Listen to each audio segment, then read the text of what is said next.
9절에서 23절까지 말씀. 본문이 길어서요. 16절까지만 서로 읽도록 하겠습니다. 사도행전 10장 9절부터 16절 한 절씩 나눠서 읽겠습니다. 이튿날 그들이 길을 가다가 그 성에 가까이 갔을 때 베드로가 기도하려고 지붕에 올라가니 그 시각은 제6시더라.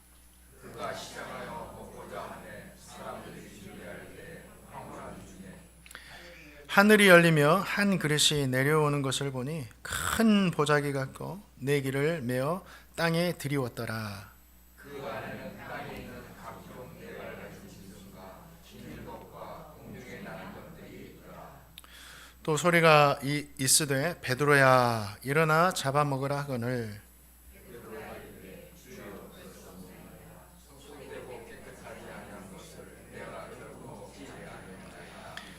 또 두 번째 소리가 있으되 하나님께서 깨끗하게 하신 것을 내가 속되다 하지 말라 하더라.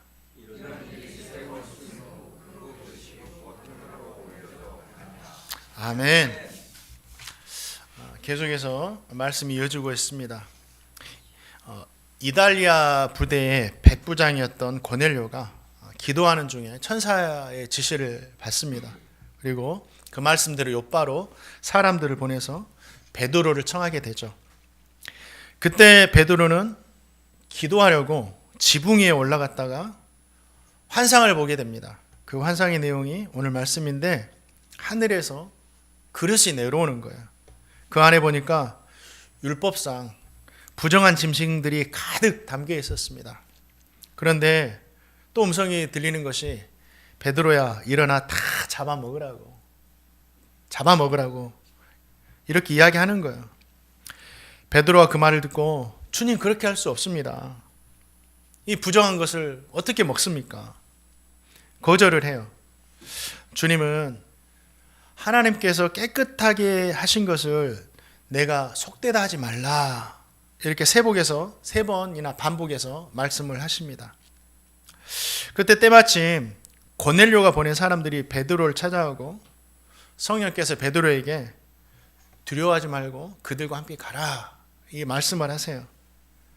베드로는 순종해서 그들과 함께 동행하면서 가이사랴로 가게 되죠. 오늘 본문에 기록된 하나님의 말씀입니다.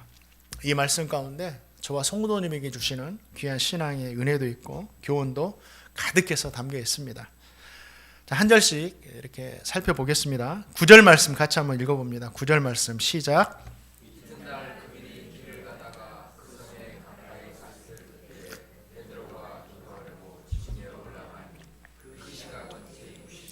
아멘. 베드로는 제6시에 기도하기 위해서 지붕으로 올라가죠. 또 사도행전 3장에서도 베드로와 요한이 기도하기 위해서 제9시에 성전으로 갔다 이렇게 기록하고 있습니다. 유대인들은 아침, 오후, 저녁 이렇게 해가지고 하루에 3번씩 기도하는 습관을 가지고 있었어요.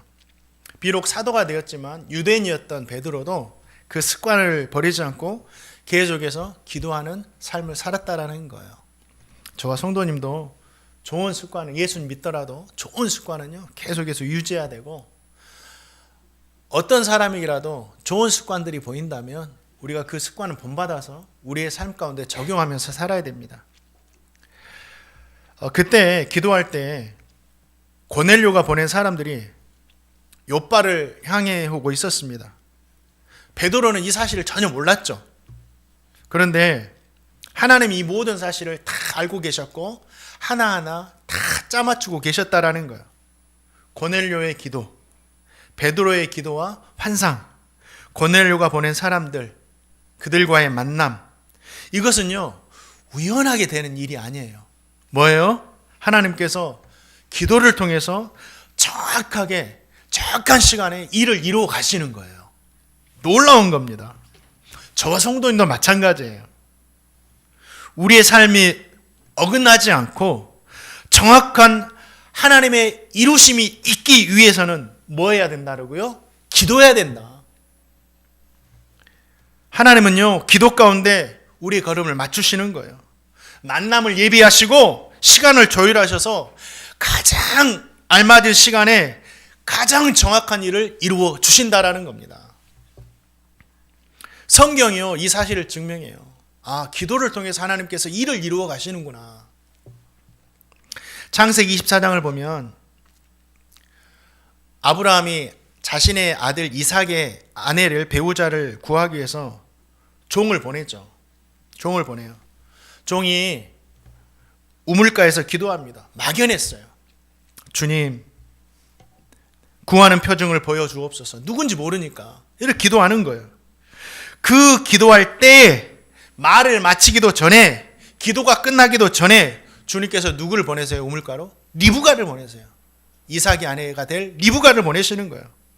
하나님은요, 기도할 때 이미 예비해 두신 사람을 보내셔서 일을 이루어 가셨던 거예요. 그냥 우연하게 아브라함의 종이 리브가를 만난 게 아닙니다. 기도를 통해서 정확한 것을 하나님께서 이루어 가신다. 에스더 4장을 보면 에스더는 포로로 잡혀간 유대인들이 다 죽게 생겼는 거예요. 그때 왕위였던 에스더가 뭐합니까? 금식하며 기도를 선포해요. 자기 혼자 기도하는 것이 아니라 수산에 있는 유대인들은 다 모여서 나를 위해서 금식하면서 기도해 다오, 이렇게 부탁합니다. 그리고 왕 앞에 나가는 거예요. 하나님은 왕의 마음을 움직이셨습니다. 그리고 유대인들을 완전히 다 몰살하려던 하만이라는 그 사람을 오히려 심판을 받게 하시고 유대인들을 다 살려주시는 거예요. 우연하게 된 것이 아니에요. 기도를 통해서 하나님께서 다 이루어 가시는 거예요. 정확히 이루시는 거예요. 사랑하는 성도님들, 하나님은 지금도 기도를 통해서 이루어 가시는 거예요. 삶이 어긋나고 있습니까? 잘 맞춰지지 않아요. 열심히 하는데 잘 맞춰지지 않는 것 같아요. 바로 가야 되는데 막 돌아가는 느낌이 나세요? 그렇다면 우리가 해야 할 것은 뭐예요? 베드로와 같이 기도하는 거예요. 하루에 3번이라도 좋은 습관은 본받아서 기도하는 겁니다. 저와 성도님이 기도하면요, 하나님은 우리 인생에 길을 여시고 때를 맞추시고 만나게 하심으로 일을 이루어 가시는 거예요. 그 은혜가 베풀어지는 겁니다. 말을 많이 하여야 하나님께서 들으신다고 생각하지 말라. 이방인처럼 충원부원하지 말라 하셨어요.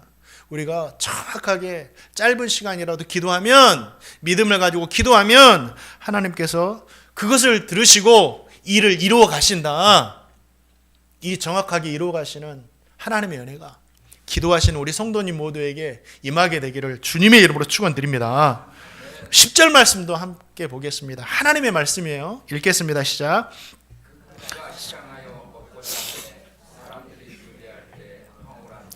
아멘. 10절 말씀 보니까 베드로가 시장했다 그래서 배고가 고팠다라는 건 먹고 싶다고 했어요. 그때도 이제 기도한 거죠. 시장한 상태에서, 배고픈 상태에서, 그 상태에서 황홀한 중에 환상을 보게 되죠. 하나님의 말씀을 받는 은혜를 경험한 거예요. 이 배고픈 중에.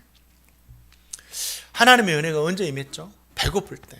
우리가 막 큰 작정을 하고 40일 기도를 하고 시간을 정해놓고 막 성령 충만하고 막 특별한 상황 가운데만 하나님께서 응답하시는 것이 절대 아니에요. 배고픈 현실 속에서도, 부족함 속에서도, 평범한 일상 속에서도 하나님의 은혜는 임한다라는 거예요. 그래서 평범한 일상 가운데 하나님께서 힘주시고 위로하시고 우리를 가장 선한 길로 인도해 주시는 그 은혜가 있다라는 겁니다. 성도님들이 살아가는 평범한 하루하루가 하나님의 은혜를 얻을 수 있는 하루라는 거예요. 막 교회만 와서 특별한 시간을 정해놓고 기도해도 하나님 은혜 주시지만 우리가 살아가는 평범한 하루에 하나님의 은혜가 임한다. 야곱을 보세요. 야곱이 형을 속여서 장자의 명분을 사고 아버지 이삭에게 축복받은 후에 도망치잖아요. 무서워가지고. 자기도 이게 잘못한 신한 걸 알았어요. 그런데 축복은 받고 싶으니까 잘못된 방법을 사용한 거죠. 그 일로 인해서 많은 고생을 합니다. 도망자의 신세가 되어서 광야로 피해가고 잠을 청했습니다. 베개도 없어가지고 돌을 베고 자고 있었어요. 야곱의 인생 가운데 가장 불안하고 두렵고 너무 피곤한 밤이었어요. 그런데 바로 그 자리에서 하나님께서 하늘을 여시고 사다리를 보여주시고 사다리로 천사가 오르내리는 그 광경을 보여주시는 거예요. 그러면서 뭐라고 말씀하십니까? 내가 너와 함께 있어 너를 지키며 너를 떠나지 않을 것이다 말씀하십니다. 돌베개 베고자 하는 그 자리에서 하나님은 야곱에게 은혜를 주셨다라는 거예요. 피곤한 자리에, 고단한 자리에, 실패의 자리에서도 하나님은 은혜를 주시는 분이세요. 또 한 가지, 베세다 광야에 수많은 사람들이 모여있죠. 주님 따라다니다가 평범한 일상이었어요. 배고픈 오후였죠. 그때 주님은 어떻게 하십니까? 오병이어를 가지고 감사기도 하십니다. 하나님께 감사기도 하시는 거예요. 그리고 거기에 모여있던 수많은 사람들에게 은혜를 베풀어 주시는 거예요. 이 평범한 일상 가운데 주님 따라간 것밖에 없는데 이 은혜를 맛보게 된 거죠. 우리의 평범한 일상에도 우리 성도님들 이러한 놀라운 은혜가 막 펼쳐지고 있는지 아세요? 하나님께서 기적을 베푸셔서 이게 중요한 게 아니에요. 먹게 하셨다. 꼭 엄청난 기적이, 오병이어 같은 기적이 일어나서 먹어야지만이 우리에게 은혜가 되는 게 아니에요. 기적이 일어나도 그들이 먹을 수 없다면 그게 은혜가 되겠어요? 먹기 때문에 은혜가 되는 겁니다. 우리가 이걸 생각해 본다면 더 놀라운 은혜를 우리는 하루하루를 경험하며 살고 있다. 우리는 그 엄청난 기적이 베풀어지지 않아도, 그 기적이 없어도 하루하루를 먹고 마시면서 살고 있는 거예요. 이게 엄청난 하나님의 은혜이지 않습니까? 꼭 기적이 나타나서 삼시세끼를 먹어야지 은혜가 아니라, 이 기적이 없이도 하나님께서 평범한 일상 가운데 우리에게 먹을 것을 주신다면 그것이 엄청난 은혜인 거예요. 우리는 당연하게 생각하지만 제가 찾아보니까 지금 지구에, 이 우리가 살고 있는 세상에 이틀에 한 끼 먹기도 힘든 사람들이 있고, 우리는 그냥 수돗물 마셔도 되는데, 그래서 수돗물이 불안해서 물을 사서 먹고 정수기를 먹고 그러는데, 그 수돗물마저도 없어가지고 구정물을 떠서 정수해서 먹는 이 세계 민족들이 얼마나 많은지 모릅니다. 우리 성도님들, 평범한 일상 가운데 기적이 없어도 먹고 마실 수 있다는 자체가 하나님의 은혜임을 우리가 깨달으시고 감사하며 사시기를 주님의 이름으로 축원드립니다.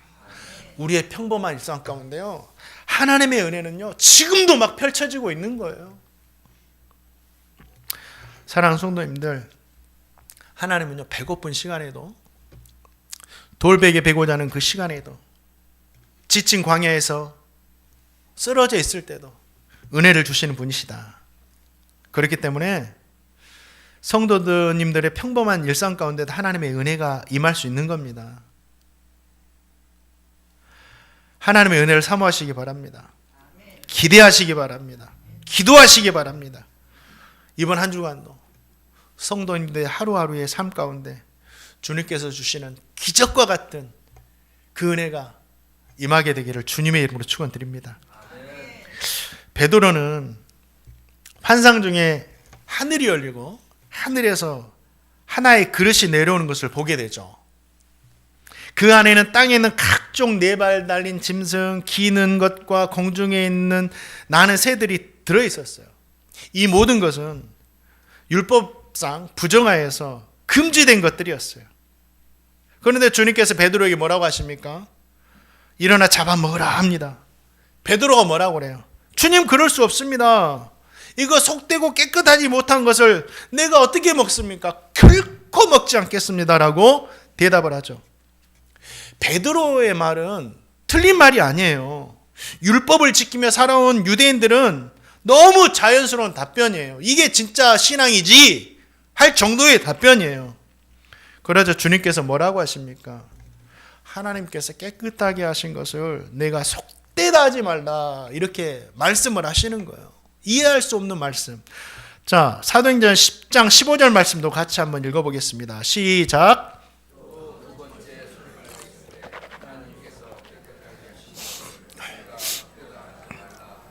아멘. 두 번째 말씀이었죠. 그런데 16절 보니까 이 일이 3번이나 반복됩니다. 속되다하지 말라. 속되다하지 말라. 안 돼요. 속되다하지 말라. 이것이 3번이나 반복되는 거예요. 왜 그랬느냐? 베드로가 그만큼 이해할 수 없어서 계속해서 거부했기 때문이에요. 베드로 안에는 뿌리 깊이 박혀 있는 자신의 생각과 신앙의 기준이 있었어요. 이것을 한 번의 말씀으로 쉽게 고쳐지지가 않는 거예요. 그래서 주님께서 반복해서 말씀하시는 거예요. 주님은요, 한 번 말씀하고 끝내시는 분이 아니세요. 우리가 깨닫고 변화될 때까지 끊임없이 말씀을 주시는 분이 누구시라? 바로 하나님이시다. 지금도 계속해서 말씀하시는 분이 하나님이세요. 저와 성도님도 마찬가지예요. 베드로에게 이렇게 우리의 삶을 비춰보면 말씀을 한 번 듣는다고 해서 우리의 삶이 바뀌잖아요. 어느 날은 진짜 이 말씀이 생명의 말씀과 같이 너무 느껴져가지고 아멘 아멘 해요. 그런데 그렇게 은혜를 받은 한 번의 말씀도요, 우리의 삶이 변화되지 않는 거예요. 한 번의 은혜로 우리의 오래된 습관이 잘 끊어지지 않습니다. 그래서 우리는 계속해서 끊임없이 날마다 하나님의 말씀을 들어야 하는 거예요. 오죽했으면 하나님께서 앉을 때나 일어설 때나 말씀을 듣고 이마에 말씀을 새기고 나올 때도 들어갈 때도 문설주까지 다 새겨서 하나님의 말씀을 들으라고 말씀하시는 거예요. 한 번으로 되지 않아요. 우리는 죽을 때까지 하나님의 말씀을 들어야 돼요. 그래서 이 말씀이 나의 생각을 붙들게 해야 되고, 이 말씀이 무엇인가를 선택할 때 나의 선택을 붙들게 해야 되고, 이 말씀이 내 입술과 내 행동을 붙들게 해야 됩니다. 그래야지만이 변화될 수 있는 거예요. 주님께서 십계명을 주실 때 그 모세에게 어디에 새겨 주셨어요? 돌판에다가, 지워지지 않도록 돌판에다가 세워 주셨어요. 새겨 주셨어요. 잊지 말아라고. 이렇듯 우리의 심령 가운데, 우리의 마음 가운데 말씀을 새겨 넣어야 돼요. 그럴 때 변화될 수 있고 고쳐질 수가 있는 겁니다. 사랑하는 성도님들, 날마다 저와 성도님이 할 건 뭐예요? 하나님의 말씀을 새기는 거예요. 진짜 하나님의 뜻대로 살고 싶고 하나님이 기뻐하시는 삶을 살고 싶다면 끊임없이 우리는 말씀을 가까이 하고 듣고 또 듣고 들어야 된다. 제가요, 우리 성도님들에게 말씀을 전하고 있지만, 일부 예배도 전하고 지금 2부 예배도 전하고 있는 거잖아요. 이 전하면서 동시에 저에게 말씀을 하면서 저도 들어요. 그리고 우리 성도님이 다 돌아오고 나시면 오후에 또 중고등부 예배 함께 드리고, 또 저 오후에 교회에 남아가지고요, 유튜브를 통해서 녹화된 제 주일 설교를 또 한 번 들어요. 그때는 진짜 온전히 저에게 주시는 말씀으로, 물론 오늘 말씀 중에 내가 실수한 부분이 없나, 고쳐야 할 부분이 없나, 잘못 전한 부분이 없나, 이것을 또 점검하면서도 듣기도 하지만 저에게 주시는 말씀으로 들어요. 한 번 했다고 끝나지 않아요. 저도 들어야 되니까. 저도 끊임없이 말씀을 들어야지만이 여러분, 제가 말씀에 따라 살 수 있는 겁니다.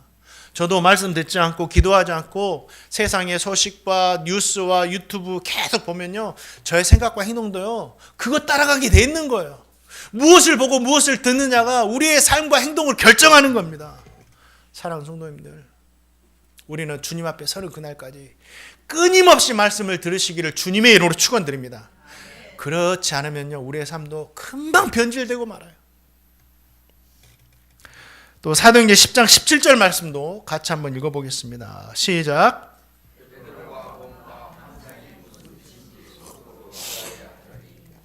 아멘. 베드로가 환상을 본 후에 3번이나 이렇게 또 반복된 후에 그래도 이해하기가 어려운 거예요. 그래서 이 부정한 것을 나에게 먹으라고, 이게 무슨 뜻일까? 주님께서 이것을 깨끗하게 하셨다고? 19절 말씀 보니까 환상에 대해서 생각했다고 했어요. 뭔 생각을 했겠어요? 무슨 생각을? 이것이 무슨 의미일까? 생각을 하는 거예요. 아직도 깨달아지지 않으니까. 베드로가 환상 중에 본 것이 뭐예요? 단순히 음식에 대한 이야기가 아니에요. 이게 뭐냐면 이방인들을 뜻해요. 이방인들. 유대인들은 이방인들이 부정하다고 생각했어요. 이스라엘은 선택받은 사람들, 하나님의 백성들, 이방인들은 선택받지 못한 하나님의 백성들 아닌 사람들. 그렇게 생각하면 어떻게 돼요? 복음 전할 필요가 없는 거예요. 이미 선택받지 못했으니까. 심지어 유대인들은, 이방인들은 구원받지 못할 사람까지 봤으니까. 그래서 그들과 상종도 하지 않았어요. 베드로에게도 이러한 생각이 있었죠.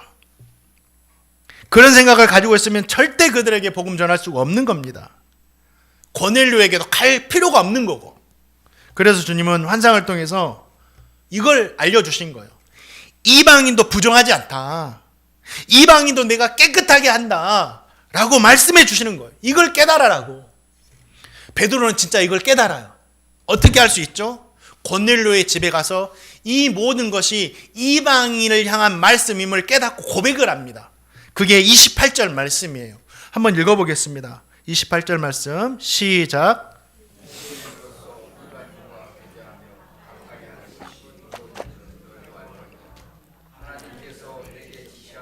아무도 속되다 하거나 깨끗하지 않다 하지 말라 하시기로. 이걸 깨달아. 이방인들이구나. 이게 음식이 아니라. 우리는 이 말씀을 통해서 두 가지를 붙들어야 됩니다. 먼저 주의 말씀 앞에 의심하지 않아야 돼. 의심하지 않아야 돼. 이해되지 않더라도 의심하지 않아야 돼. 우리가 어떻게 하나님의 말씀을 다 이해해요? 이해되지 않더라도 의심하지 말자. 베드로는 유대인입니다. 지금 찾아온 사람들은 이방인 백부장의 하인들이죠. 본능적으로 경계가 되는 거예요. 또 로마 사람들에게, 또 종교 지도자들에게 붙잡힌 그 시간도 있었으니까, 이방인들이 왜 날 찾지? 로마인들이 왜 날 찾지? 혹시 문제가 생겼나? 그때 성령께서 어떻게 합니까? 의심하지 말아라. 의심하지 말아라. 그리고 함께 가라 이렇게 말씀하십니다.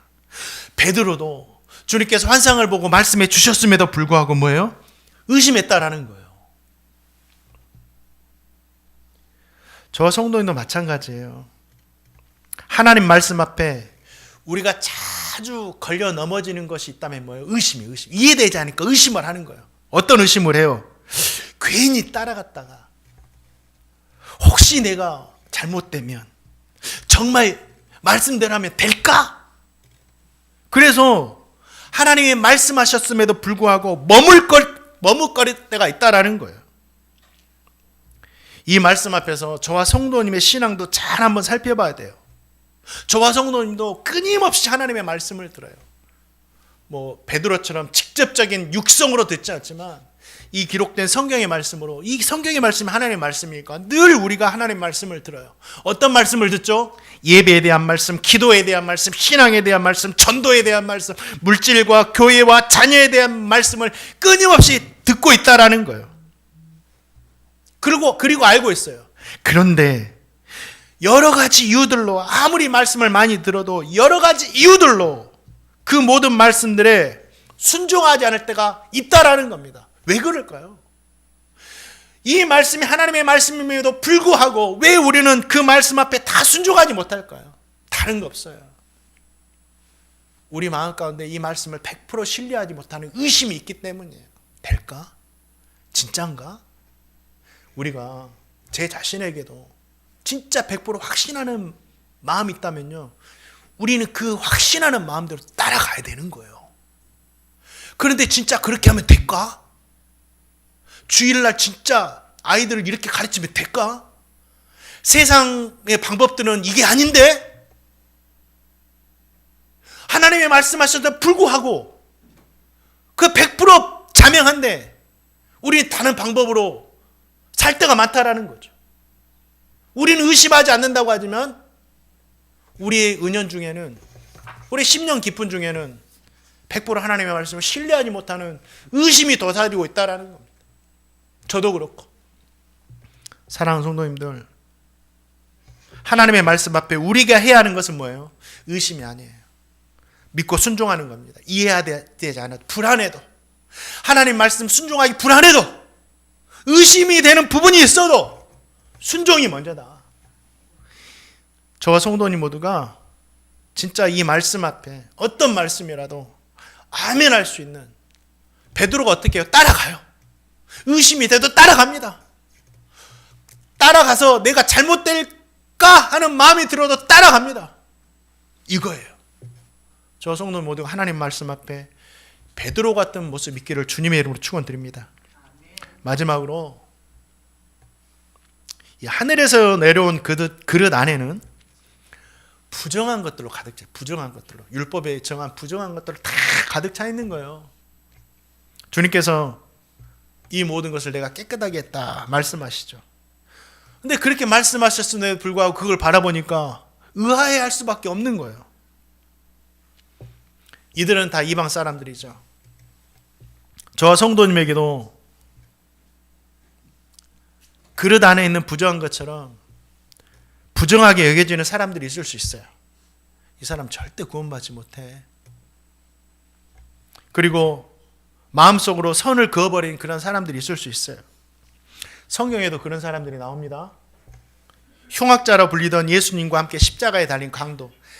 그 당시에 십자가는요, 아무나 달릴 수 있는 게 아니에요. 가장 큰 극악무도한 죄를 졌거나 정치범이 달리는 거예요. 또 로마와 손잡고 동족을 착취하며 살았던 세리장 삭개요. 교회를 박해하고 성도들을 잡아 고통을 주었고 죽음까지 이르게 했던, 예수 잘 믿는다고 죽음까지 이르게 했던 사울. 그리고 너무나도 잔혹했던 아수르의 니느웨 사람들. 이 사람들을 지금으로 말하면 어떤 사람들이냐면 친일파 중에 대장 친일파. 한국 사람들을 얼마나 미워해요. 그리고 흉악범. 요즘에도 보니까는 어떤 여성분 나오는데 무섭더라고요. 그런 여인과 같은 흉악범들 막 한두 명도 아니고. 그리고 기독교를 너무나도 박해한 사람들. 기독교인들 입장에서는 저 사람은 절대 하나님께 구원받지 못하겠다는 사람들이 있죠. 저와 성도님들은 그분들을 보면서 저 사람들은 안 돼! 선을 넘어도 한참을 넘어버렸어요. 한두 명도 아니고. 이렇게 말할 수 있어요. 베드로가 지금 그런 상황이에요. 의아해요. 주님께서 이런 사람까지 깨끗하게 하셨다고? 그러나 그 선을 넘은 사람들을 주님께서 어떻게 하셨어요? 말씀하십니다. 하나님께서 깨끗하게 하셨다. 진짜로 깨끗하게 하셨어요. 성경이 증거예요. 우편 강도에게 뭐라고 말씀하셨습니까? 오늘 밤 너가 나와 함께 낙원에 있을 것이다. 삭개오에게 뭐라? 세리장 삭개오에게, 완전 친일파 중에 친일파, 대장 친일파에게, 이 사람도 구원받은 아브라함의 자손이다. 그리고 사울에게 뭐라고 합니까? 예수 믿는 사람을 죽이기까지 합당하게 여겼던 그 사울에게 이방인을 위해 택한 나의 그릇이다. 이해가 되세요? 잔혹하기로 소문난 니느웨 사람들 심판을 멸하시고 그들을 구원해 주시는 거예요. 주님의 보혈은요, 주홍같이 붉은 죄도 깨끗게 하시는 능력이 있는 겁니다. 어떤 죄라도 눈보다 희게 하시는 그 은혜의 은혜가 있는 거예요. 우리 교회에도 우리 성도님들에게도 베드로에게 내려주셨던 보자기 같은 그릇을 내려주실 수가 있어요.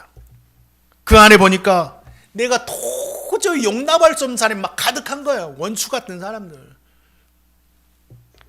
이 사람 안 돼. 그런데 충격적인 것이 뭔지 아세요? 우리 성도님들, 각 사람에게 이 보자기를 내려주신다면 저도 생각해 봤어요. 야, 다른 사람에게 내려주신 보자기에 내가 담겨 있을 수도 있겠다. 야, 목사로서 어떻게 저렇게 살아? 진짜 구원받은 거 맞아? 목사들에 대한 기준은 더 높잖아요, 여러분들. 더 높죠. 와, 가짜 같아. 다른 사람에게 내려주신 그 그릇 안에요, 저와 성도님이 담겨 있을 수 있어요. 사랑하는 성도님들, 나는 안 된다고 해도 주님께서 깨끗하게 하셨다면 우리는 그 모든 사람을 속되다고 말하면 안 됩니다. 내 자신에 대해서 내 자신이 주님 하나님이 가장 잘 아시고 그 다음에 내 자신을 가장 잘 알잖아요. 다른 사람에게 말하지 않은 모든 것까지 알고 있잖아요.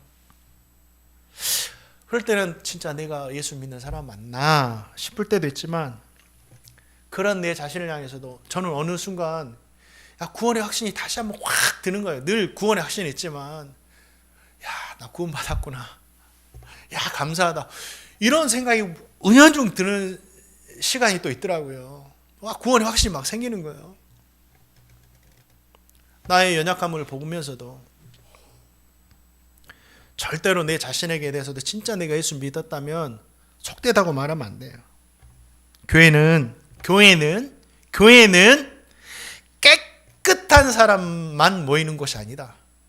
교회는 천사들만 모이는 곳이 절대 아니다. 교회는 주님의 보혈로 깨끗함을 받은 사람들이 모여 있는 곳이에요. 그 사람들 안에는 여전히 변화되지 않은 사람들도 있겠죠. 그래서 교회 안에 문제가 있을 수밖에 없는 거예요. 교회에는 100% 완벽한 사람들이 모이는 것이 절대 아니에요. 사랑하는 성도님들, 어떤 사람이라도 거절하지 마세요. 그리고 우리 성도님들이 우리 교회가 그 사람들의 구원의 통로가 돼야 돼요. 보세요. 고넬료를 찾아 떠나잖아요. 그 말씀을 받고 내 기준을 다 내려놔야 돼요. 그리고 하나님께서 깨끗하게 하신 것을 진짜 깨끗하다 이렇게 볼 수 있는 영안이 활짝 열려서 내 자신을 바라보고 우리 이웃을 바라볼 수 있는 제가 되고 우리 모든 성도님 되시기를 주님의 이름으로 축원드립니다. 말씀을 맺습니다. 우리의 삶이 어긋나는 것 같습니까? 기도의 자리로 돌아오세요. 하나님 기도를 통해서 잘 이루어 가신다. 또 특별한 상황에만 하나님 은혜 주시는 거 아니라 우리 평범한 일상에서도 하나님 은혜를 주신다. 그 은혜 감사하세요. 우리가 그냥 흘려보내지만 기적과 같은 은혜들이 하루하루 얼마나 많은지 모릅니다. 특별히 우리 성도님들 광야에서 배고픈 자리에서도 지붕 위에서는 하나님 은혜 주신대요. 그러니까 어디에 있더라도 하나님 은혜를 사모하세요. 어떻게 하나님께서 기적과 같은 은혜를 우리 가운데 베풀어 주실지는 아무도 모르는 겁니다. 베드로가 어떻게 알겠어요? 그 은혜가 자신에게 펼쳐졌을지 지붕 위에서.